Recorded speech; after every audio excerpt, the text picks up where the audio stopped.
Subscribe करिए हमारे channel target UP TET CTET को और बेल आइकन को दबाइए। हेलो फ्रेंड्स, मैं रेनू स्वागत करती हूँ आप सभी भावी अध्यापक एवं अध्यापिकाओं का आपके अपने channel target UP TET CTET में। दोस्तों, आज आप लोगों के भूगोल विषय के अंतर्गत हम पढ़ने वाले हैं भूकंप टॉपिक को। भूकंप दोस्तों आप सभी लोग को अच्छे से पता है, ये आकस्मिक शक्तियों के कारण ही होता है, क्योंकि कुछ ऐसी आकस्मिक घटनाएं होती हैं जिनके बारे में कोई प्रेडिक्शन नहीं होता है, वो अचानक ही कभी भी घट जाती हैं, जिन्हें हम आपदा के नाम से भी जानते हैं, और भूकंप भी उन्हीं में से एक है। दोस्तों, भूकंप ये बता के नहीं आता है कि हाँ मैं आ रहा हूँ, और इसी के कारण आकस्मिक आने के कारण कोई समय नहीं निर्धारित होता है, और आकस्मिक आने से इतना अधिक तबाही मचाता है, जहां पर इसका केंद्र होता है वहां पर सबसे अधिक तबाही मचाता है और बहुत ही अधिक जन और माल दोनों की हानि करता है भूकंप। दोस्तों, भूकंप आप लोग बहुत ही अच्छे से पढ़िएगा, इससे एग्जाम में क्वेश्चन आता है। इसके अलावा भूकंप जिस यंत्र से मापते हैं उस यंत्र का नाम पूछता है एग्जाम में, और भी जितने भी क्वेश्चन आते हैं सबको हम देखेंगे। तो चलिए स्टार्ट करते हैं। सबसे पहले देखिए, भूकंप एक आकस्मिक प्रायः विनाशकारी परिघटना है। इसके कारण जहां सैकड़ों मकान धराशायी हो जाते हैं, वहीं अनगिनत व्यक्ति असमय ही काल कवलित हो जाते हैं। भूकंप शब्द का साधारण अर्थ होता है पृथ्वी का हिलना, यानी कि पृथ्वी का तल जो है वो अचानक हिलने लगता है। और जो भूकंप होता है दोस्तों, वो आप सभी लोग को पता है कि बहुत ही डरावना होता है, पूरी बिल्डिंग्स हिलने लगती हैं और कहीं ना कहीं सब लोग अंदर से डर जाते हैं जब ये स्थिति होती है, और इससे बहुत सारे लोगों की जान भी चली जाती है, बहुत सारे लोग घायल हो जाते हैं, और जान और माल दोनों की हानि तो होती है, जैसा कि मैंने आपको शुरू में बताया कि तो जो भूकंप होता है दोस्तों, इससे हानियां बहुत ही होती हैं।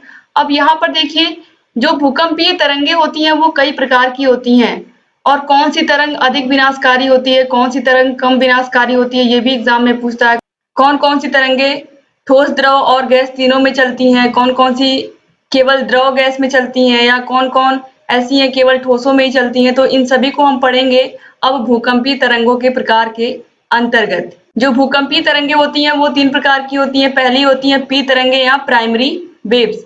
ये प्राथमिक तरंगे हैं, इनका संचरण ध्वनि तरंगों के समान होता है, यानी कि जो ध्वनि की तरंगे होती हैं, जो हम बोलते हैं वो कैसे बोलते हैं, वो ध्वनि के माध्यम से ही तो हमारे शब्द निकलते हैं, और वो तरंगे होती हैं जो एक व्यक्ति से दूसरे व्यक्ति तक पहुंचती हैं, तब व्यक्ति को उस दूसरे व्यक्ति की आवाज सुनाई देती है जो व्यक्ति बोल रहा होता है।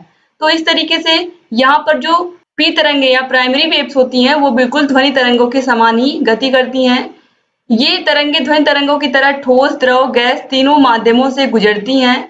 इन तरंगों की गति ठोस पदार्थों में सबसे अधिक होती है। तो आप याद रखिएगा कि जो प्राइमरी तरंगे होती हैं भूकंप की या प्राइमरी वेव्स होती हैं, इनका जो गति होती है, इनकी जो चाल होती है वो सबसे अधिक ठोस पदार्थों में होती है। अब इसके बाद हम सेकेंडरी वेव्स देखेंगे, या यस तरंगों के नाम से भी इनको हम जानते हैं। ये अनुप्रस्थ तरंगे होती हैं। इनमें अणुओं की गति तरंगों की दिशा के समकोण होता है। ठीक है। अब देखिए दोस्तों, इसके बाद जो है वो है एल तरंगे। एल तरंगे बहुत ही घातक तरंगे होती हैं। ये लंबी अवधि वाली तरंगे होती हैं। इनका संचरण धरातलीय भाग में ही होता है, और ये तरंगे सर्वाधिक विनाशकारी होती हैं। यानी कि जो एल तरंगे होती हैं इनकी अवधि लंबी होती है, ये बहुत ही ज्यादा प्रभाव छोड़ती हैं पृथ्वी के धरातल पर, और इनका संचरण धरातलीय भाग में ही होता है, और ये तरंगे सर्वाधिक विनाशकारी होती हैं। तो आप याद रखिएगा कि जो भूकंप की एल तरंगे होती हैं वो बहुत ही अधिक विनाशकारी होती हैं। अब भूकंप आने के रीजन क्या है, कारण क्या है, ये भी आप समझ लीजिए। दोस्तों, जैसे किसी तालाब में पानी भरा हुआ है, अगर उसमें आप एक कंकड़ फेंकते हैं या आप कुछ भी आपके हाथ में उसको आप फेंकते हो, तो आप देखोगे कि उसमें तरंगे बहुत ही दूर तक गति करती हुई जाती हैं। जहां पर आप फेंकते हो वो केंद्र होता है, और उसके चारों ओर तरंगों में क्या होता है, पानी गति करने लगता है। तो यहाँ पर भी सेम वही स्थिति होती है।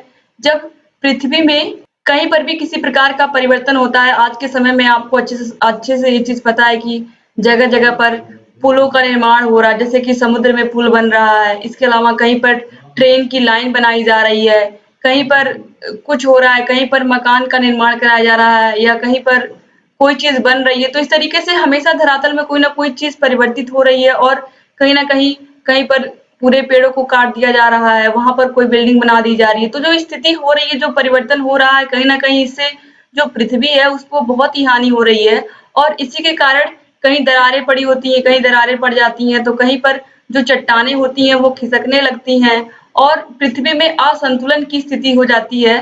तो इस कारण से चट्टानें हिलने लगती हैं और भूकंप आने का ये एक प्रमुख कारण है आज के समय में। इसके अलावा प्लेट टेक्टोनिक्स, दोस्तों जो पूरी पृथ्वी है, संपूर्ण पृथ्वी को 12 टेक्टोनिक प्लेट्स में डिवाइड किया गया है और ये प्लेटें आपस में जब टकराती हैं तो उस समय भी पृथ्वी के का जो धरातल है वो हिलने लगता है, तो इससे भी भूकंप आने के चांसेस होते हैं। इसके अलावा अविवर्तनिक कारण भी होते हैं। तो इस तरीके से ये सब भूकंप आने के कारण होते हैं। अब इसके बाद देखिए प्राकृतिक स्थिति के अनुसार भूकंप कितने प्रकार के होते हैं। प्राकृतिक स्थिति के अनुसार भूकंप को 2 भागों में बांटा गया है। पहला है स्थलीय भूकंप और दूसरा है सामुद्रिक भूकंप। यानी कि स्थल पर आने वाले भूकंप को स्थलीय भूकंप कहते हैं, जो पृथ्वी के धरातल पर आता है, जो हम महसूस करते हैं, और दूसरा होता है समुद्र। समुद्र में भी भूकंप आते हैं और ये दिखाई नहीं देते हमें, लेकिन समुद्र में भी भूकंप आते हैं, ये आप याद रखिएगा। अब इसके बाद देखिए भूकंप की माप किससे करते हैं। ये बहुत ही इंपॉर्टेंट क्वेश्चन है दोस्तों, इसको आप लोग ध्यान से अच्छे से लिख लीजिएगा।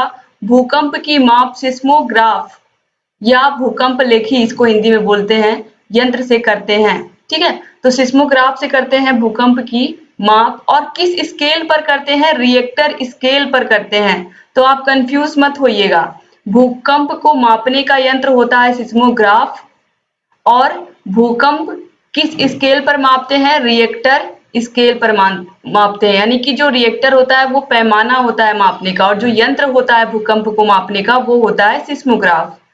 अब इसके बाद आगे देखते हैं भूकंप का मानव जीवन पर प्रभाव।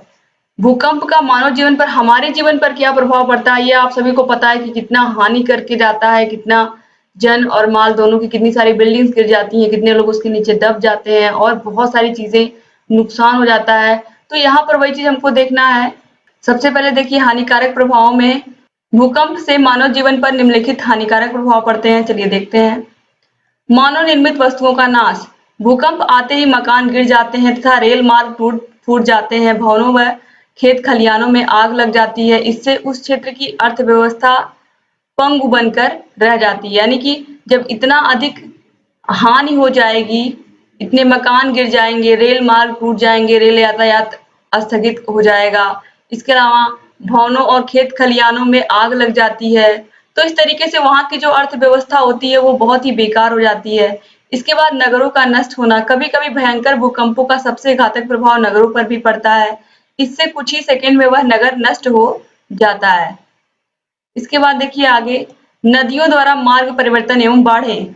भूकंप के प्रभाव से जब नदी का मार्ग ऊपर उठने लगता है तथा ऊंचे मार्ग में भूस्खलन व अन्य बाधाओं के कारण पानी का बहाव स्थायी रूप से बंद हो जाता है, ऐसी स्थिति में या तो नदी अपना मार्ग बदल लेती है या उसमें भयंकर आ जाती हैं। अब इसके बाद देखिए भूतल पर दरार, धसाव एवं उभार का घातक प्रभाव। विनाशकारी भूकंपों से धरातल में दरार पड़ जाती है। इन दरारों में गांव, भवन, सड़कें आदि समा जाती हैं। तो इस तरीके से बहुत जगहों पर दरारें पड़ जाती हैं। जब भूकंप आती है पृथ्वी में, उसमें बहुत सारी चीजें उसके नीचे दब जाती हैं। अब देखिए सागर में भयंकर लहरें उठना। महासागरीय तली में अथवा तटीय भागों में भूकंप आने पर जल तरंगे ऊंची ज्वार लहर की भांति उठती हैं। इन अंतःसागरीय भूकंपीय लहरों को सुनामी कहते हैं। यानी कि जब समुद्र में भूकंप आता है, जैसा कि मैंने आपको बताया कि प्राकृतिक रूप से 2 प्रकार के भूकंप होते हैं, स्थलीय भूकंप और समुद्रिक भूकंप। तो समुद्रिक भूकंप जब आते हैं तो उसी को हम कहते हैं सुनामी। ठीक है, उसको हम सुनामी के नाम से जानते हैं। इससे संपूर्ण तटीय भाग की सभी रचनाएं जैसे भवन, सड़कें, रेलमार्ग, कारखाने कुछ ही सेकंड में नष्ट हो जाते हैं, जिससे अपार जनधन की हानि होती है। आप सभी लोगों ने देखा भी है, सुना भी है कि किस तरीके से जब तूफान आता है या सुनामी आती है समुद्र में, तो वहां के जो तटीय भाग पर जो घर बने होते हैं, बिल्डिंग्स होती हैं, वो काफी दूर तक अपना असर छोड़ता है और बहुत ही अधिक जन और माल की हानि करता है। अब भूकंप से लाभकारी प्रभाव क्या होते हैं, ये भी आप लोग जान लीजिए। कुछ ना कुछ लाभ भी उससे होता है। ये देखिए, भूकंप से प्रत्यक्ष रूप में कोई लाभ नहीं होता है, किंतु अप्रत्यक्ष रूप से निम्नलिखित लाभ होते हैं। खनिजों की जानकारी। धरातल में दरारों के पड़ जाने से भूगर्भ के नीचे पड़े खनिजों को निकालना आसान हो जाता है। और खनिज की तो दोस्तों इस तरीके से आपने देखा कि पृथ्वी के नीचे दबे हुए जो खनिज होते हैं जिनके विषय में हमें कोई जानकारी प्राप्त नहीं होती है, तो उन खनिज पदार्थों के विषय में भी हमें जानकारी मिल जाती है इस तरीके से भूकंप के आने से। इसके अलावा प्राकृतिक बंदरगाहों का निर्माण, समुद्र तटीय का गहरा होने पर प्राकृतिक बंदरगाहों का निर्माण हो जाता है। यानी कि समुद्र तट अगर गहरा है तो गहरा होने पर क्या होता है, वहां पर प्राकृतिक बंदरगाहों का निर्माण हो जाता है। इसके अलावा उपजाऊ भूमि की प्राप्ति, बंजर भूमि वाले प्रदेश में भूकंप आने से बंजर भूमि नीचे धंस जाती है और वहां उपजाऊ भूमि बिछ जाती है। तो इस तरीके से यहाँ पर आपने कुछ लाभ भी देखा, कुछ हानियां भी देखी, लेकिन हानियां अधिक है दोस्तों भूकंप आने से, लाभ थोड़े कम है, आपने देखा ही। तो इस तरीके से यहाँ पर आपने देखा भूकंप क्या किसे कहते हैं, भूकंप के प्रकार कितने होते हैं, भूकंप को किस यंत्र से मापते हैं, किस स्केल पर मापते हैं, इसके अलावा भूकंप से कौन कौन सी हानियां होती हैं, कौन कौन से लाभ होते हैं। तो उम्मीद करती हूँ पूरा भूकंप चैप्टर जो आज आपने पढ़ा ये आपको अच्छे से समझ में आया होगा और आप इसको अच्छे से इसका नोट्स बना लेंगे। दोस्तों उम्मीद करती हूँ कि आपको हमारे सभी वीडियोस अच्छे लग रहे होंगे और आपको सभी टॉपिक समझ में आ रहे होंगे। दोस्तों वीडियो अच्छा लगा तो प्लीज वीडियो को लाइक कर दीजिए और अगर अभी तक आपने हमारे channel target UP TET CTET को सब्सक्राइब नहीं किया तो प्लीज तुरंत सब्सक्राइब करिए और बेल आइकन को जरूर प्रेस कर दीजिए, जिससे हम जो भी नई वीडियोस बनाते हैं उसका नोटिफिकेशन आपके पास समय से पहुंच जाए और आप लगातार हमारे चैनल से ऐसे ही जुड़े रहें और हमारे सभी वीडियोस को लगातार ऐसे ही देखते रहें। दोस्तों आगे चल करके हम आपको UP TET, super TET, C TET सबकी तैयारी करवाएंगे, तो लगातार ऐसे ही हमारे चैनल से बने रहिए। आपका फर्स्ट पेपर और सेकेंड पेपर सेकेंड सेमेस्टर का पूरा हमने पढ़ा करके कंप्लीट कर दिया विथ हैंड रिटन नोट्स। आपको दोनों विषयों के प्लेलिस्ट की लिंक इस वीडियो के नीचे डिस्क्रिप्शन बॉक्स में मिल जाएगी। इसके अलावा आप यहाँ पर भूगोल पढ़ रहे हो, भूगोल से पहले मैंने इतिहास पढ़ाया था। इससे पहले के जितने भी वीडियोस हैं इतिहास और भूगोल के वो भी आपको इसी वीडियो के नीचे डिस्क्रिप्शन बॉक्स में मिल जाएंगे।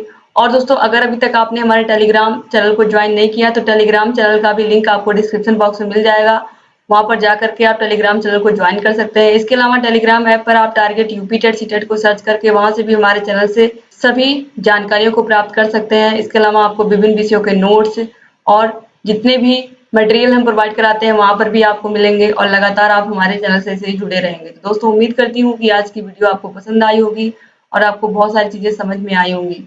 दोस्तों मिलते हैं नेक्स्ट वीडियो में नेक्स्ट टॉपिक के साथ, तब तक के लिए अपना ख्याल रखिएगा दोस्तों। जय हिंद।